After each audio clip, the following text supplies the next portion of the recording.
Yes, well, hello, all blessings and greetings to the global community of Theatrians and my viewers out there, wherever you're watching me from. My name is Otiemo, the coming to you live from Central Nigeria. I bring you tidings of greetings. I hope you're fine and well, especially these times that hardly any day passes by that you won't hear sad story.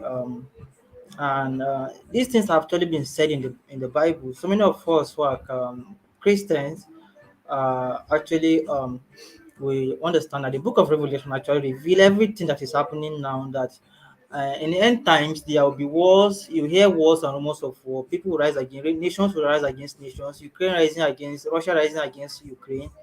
Brothers killing brothers.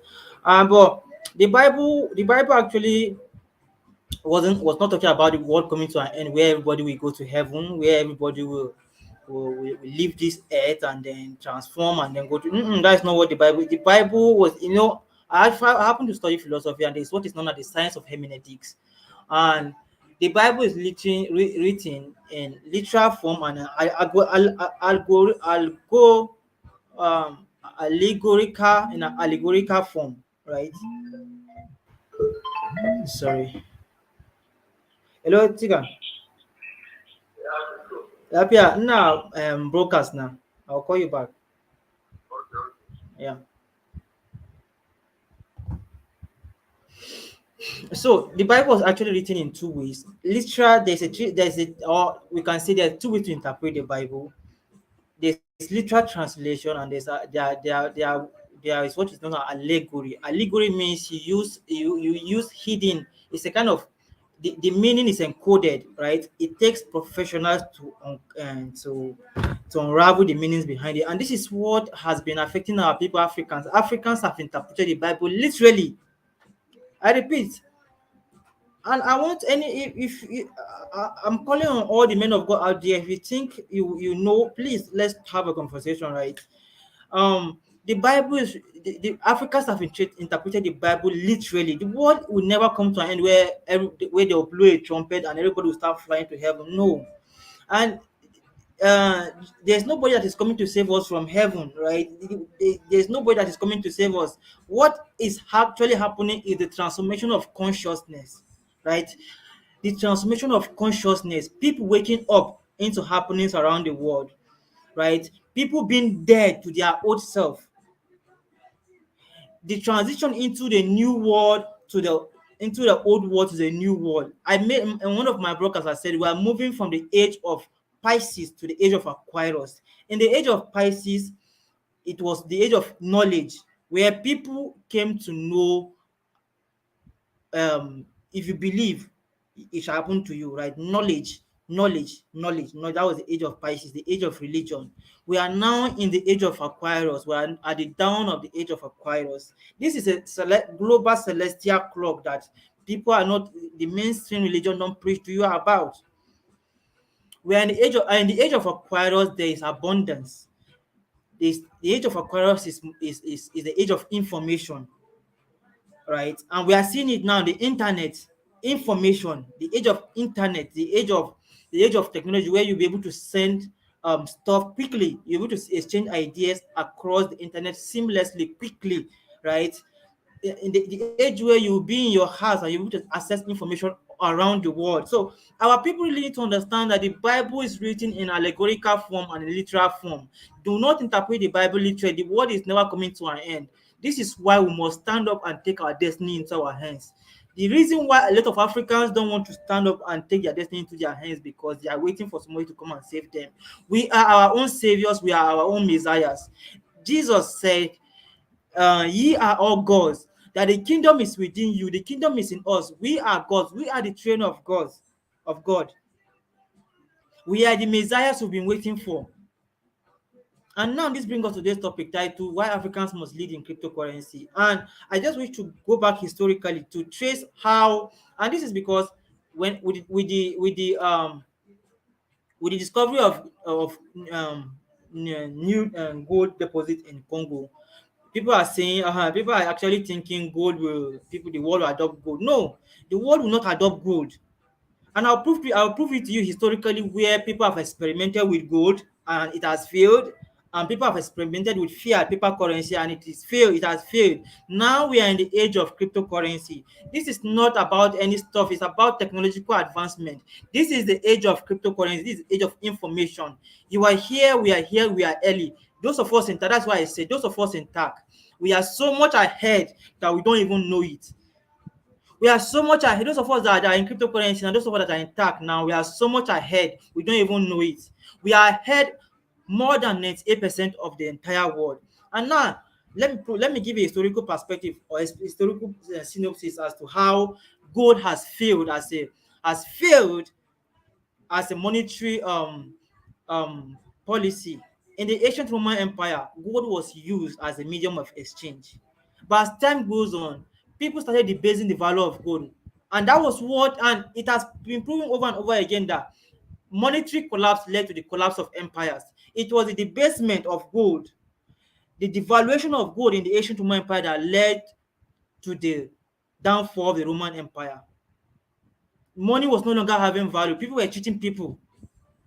Inflation, that was what led to the fall of the Roman Empire. Gold was used as a medium of exchange in the ancient Roman Empire, and people started debasing it. People started devaluing gold, and gold failed. So gold has failed as a medium of exchange, and there's no total supply of gold.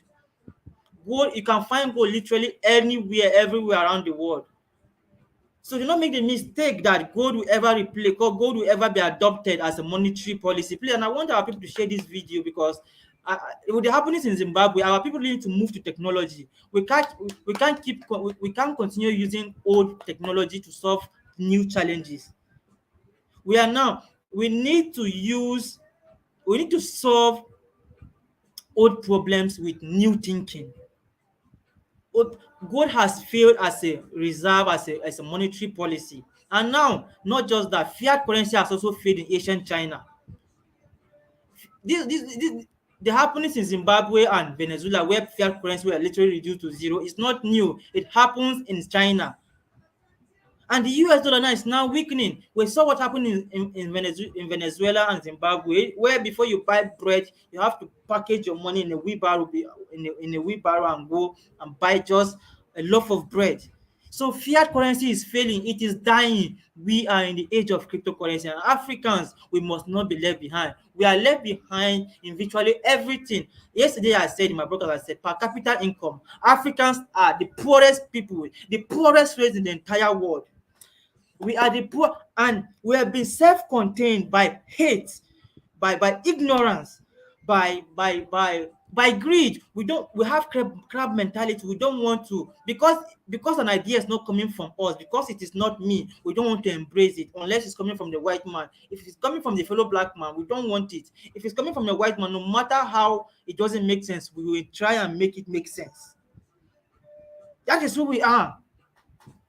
And I keep on saying a lot of people will miss crypto adoption because we have failed to pay attention, we have failed to educate ourselves. And truly, I've come to realize that a lot of our brothers and sisters truly want financial freedom, but they don't really know who to teach them.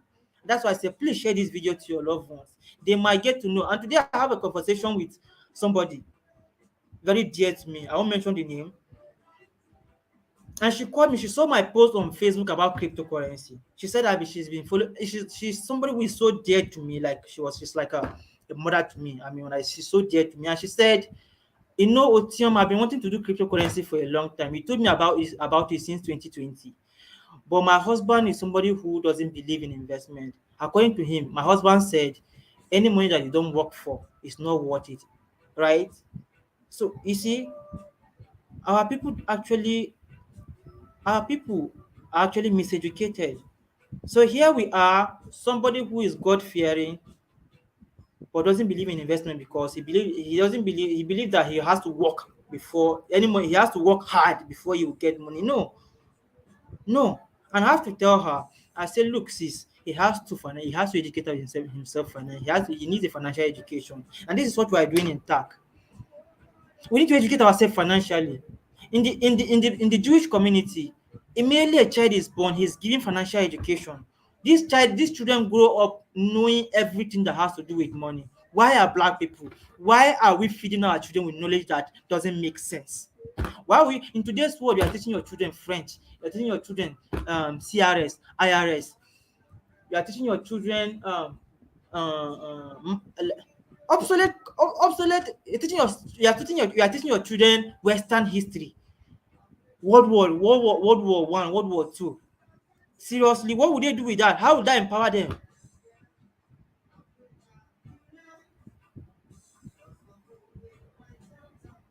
Africa, we must lead. We must lead in cryptocurrency adoption. This is where the world is going, and we are doing it. We will definitely get there. Africans must lead, and we need to educate ourselves that technology is what will do it for us. We can't keep using old thinking to solve new problem, new challenges. We must use technology. Technology is what will do it for us. We must be able to use technology to our advantage. This is the opportunity that cryptocurrency offers you and I. This is the opportunity that cryptocurrency offers us. We must take it and grab it. If you are in tech, do not be dismayed, do not be impatient. Be patient, wait as things unfold. Do your part, share this thing with your loved ones, and do not keep friends around you who are not cryptocurrency enthusiasts, who don't believe in cryptocurrency. Stay away from any idea that seeks to divide you. Back in the day, we see people that don't go to school. We don't associate with people that don't go to school because we see them as illiterate. You that are in cryptocurrency now, you should see yourself as somebody who has seen the light. If you educate people about cryptocurrency, if they don't see the light, leave them. Leave them. But just make sure you do your part. Do your part. Do your part. So we must lead. We must lead. And we must not be selfish. We must not be ignorant. We must not be greedy. If your neighbor is rich, it is you that is rich. If your member is wealthy, it is you that is wealthy. If your friend is wealthy, it is you that is wealthy. We must do away with selfishness. We must do away with the mentality of it is only me that must succeed. We cannot continue to do like that. We cannot continue to toe that line, Africans. It requires a new mindset. We must change our mindsets into our economy must be about we. It must be I am because you are. You are because I am. It is we must be our brothers keepers. So thank you very much. Share this video, educate your people. We need tourists. There are some people that don't know. Please.